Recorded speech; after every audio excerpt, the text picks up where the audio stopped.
আমার স্ত্রী পরহেজগার, কিন্তু তার ব্যবহার ভালো না, আমাকে বিশ্বাস করে না, এখন সে হজে যায়, আমি মাফ করলে তার হজ কবুল হবে কিনা?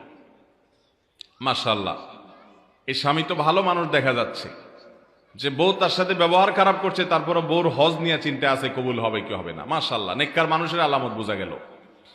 শুনেন, নবী করিম সাল্লাল্লাহু আলাইহি সাল্লামের কাছে বলা হলো, হে আল্লাহ রাসূল, আমরা একটা লোককে চিনি, যেই লোকটা অনেক নফল নামাজ পড়ে, রোজা রাখে, অনেক ভালো ভালো কাজ করে, কিন্তু সে প্রতিবেশীর সাথে ব্যবহার খারাপ করে, প্রতিবেশীর সাথে সম্পর্ক খারাপ, প্রতিবেশীকে কষ্ট দেয়।